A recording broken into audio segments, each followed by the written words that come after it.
This is the Twitter dashboard. I've created it to help you not just get 5 billion followers who never listen to anything that you tweet, but to really engage with people and build real relationships. Now, before you start using the dashboard, you'll need to go to your account page and set a few settings. First is how many followers you want to show on a page. I set it to 3 so that they all show up on the screen at the same time and I don't have to scroll. And then if you have a feed reader like SEO Content Factory, you can put a subscribe URL in here that you can use to subscribe to people's blogs really easily.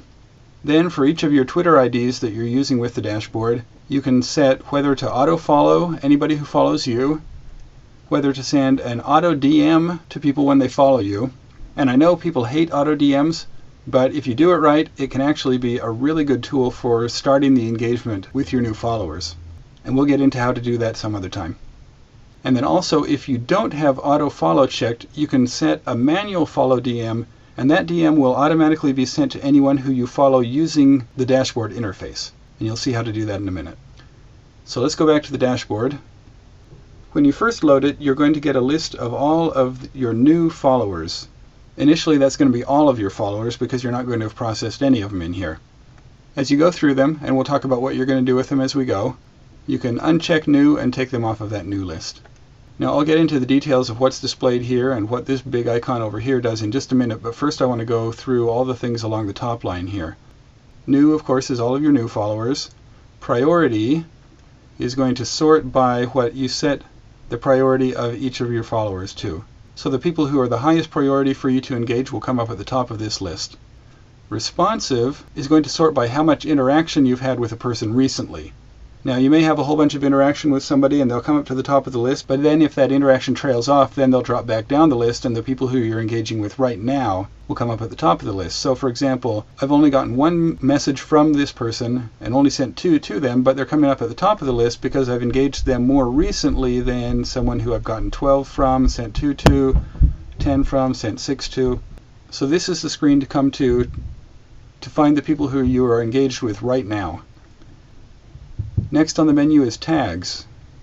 I only have 2 tags right now. For example, my good blog tag that I've applied to several people, and I'll show you how to do that in a minute.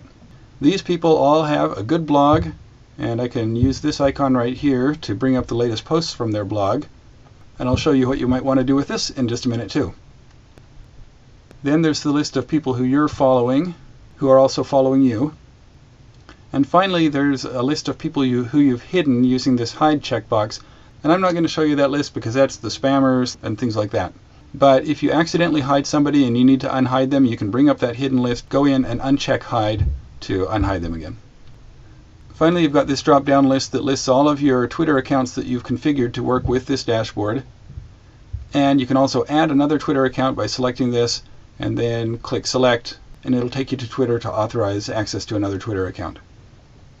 When you're on any of these screens, you can use the next button here to go to the next 3 or however many people you want to display at a time, and previous to back up. And then below that will be listed all of your followers. You'll have an icon. You can click the icon to open up their Twitter profile on Twitter. You've got their real name, their Twitter username, their location, their website link. Now, when you first bring somebody up, there's going to be a little question mark by that website link. If you click that question mark, the system will check that website and see if it has an RSS feed. So for example, if it's a blog, it's going to have an RSS feed. And then that question mark will be replaced by these 2 icons. This one, which you saw before, you can click and it'll bring up the latest content from their blog.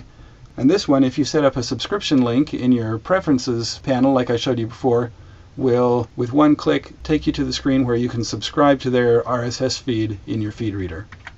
Under that, you've got 3 numbers that I call FFT, that stands for followers, following, and tweets. For example, this guy has 552,000 some odd followers. He's following 197,000 people, and he's tweeted 84,000 times. If the first number is in big bold letters, that means they have more followers than people they're following. So that's just a quick visual way to see the difference between somebody who has more followers than people they're following and somebody who doesn't. Underneath that, you have the blurb from their Twitter profile, and then the boxes for new, hide, follow. So if I wanted to follow this person, I could just click this checkbox and it'll automatically follow them on Twitter for me. A place to set their priority, and the number of mentions or direct messages you've received from them, and the number of times you've mentioned them or sent them a direct message. So now let's take a look at what this big icon does. And I'm going to go over here and click that, and it'll bring up a bunch of information about this person. The first field here is a place where you can just put any notes that you want about that person. And then we've got tags. I showed you that I had that good blog tag. So you can type anything you want in here. For example, if Thor and I live close to each other, I might say local. Click add, and then the local tag appears here. And I'd be able to click this and bring up a list of all of my Twitter followers who are local to me. If you want to remove a tag, you just click the X and it goes away. Now profiles, this is for things like somebody's Facebook profile, and so you would enter their Facebook profile URL, whatever it is, and I'm not going to do that right now. So you can list their social profiles, and then they'll be listed below here, and you can click a link to go to their profiles if you want to. Next is blogs, and so for example I have Thor's blog listed under there. You can add a new blog like this. This is actually one of my blogs. I'll just put it in there to show you what it looks like when you add it. Click add, and it gets added to the list. And I'll remove that one.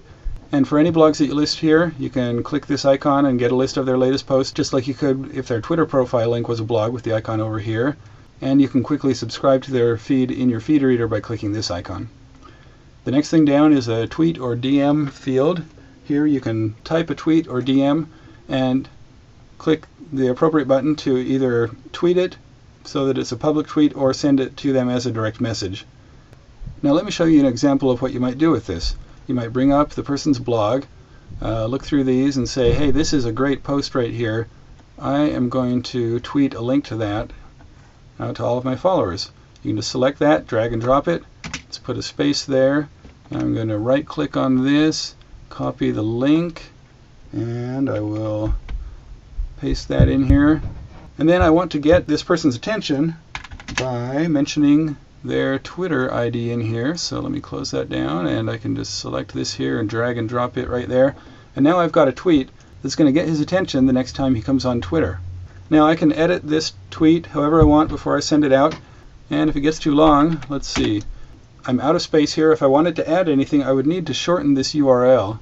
And so there's a really easy way to do it. All you have to do is click this tiny URL button, and it will automatically shorten that down to a shorter URL. And then let's see, let's get in here, type one character, and that'll update and show you how many characters you've got left. Once you're done with that, click tweet or DM, and there you go. You've just added some interaction to that person. And the goal is to find out if they are going to respond when you mention them. And if they do, you know that you've found somebody who will interact with you on Twitter, and you can actually start building a relationship. If they don't respond, they're not going to come up very high in this responsive list, and you can just move on to people who are more responsive. Now the last thing that we see over here is a list of recent mentions and DMs, and it just shows the most recent ones. The DMs are in italics, and the mentions are non-italic. So you can get a quick look at what your most recent interaction with this person is, and use that as a guide for your continuing interaction. So that's the Twitter dashboard. I hope you can see how you could use this tool to find out which of your Twitter followers are willing to engage with you and to work on your relationship with them, so that hopefully then you can take it from Twitter to somewhere else like your blog or a real world social networking group, or somewhere else where you can turn the Twitter relationship into a real relationship that ends up being beneficial to everybody involved. Thanks for watching.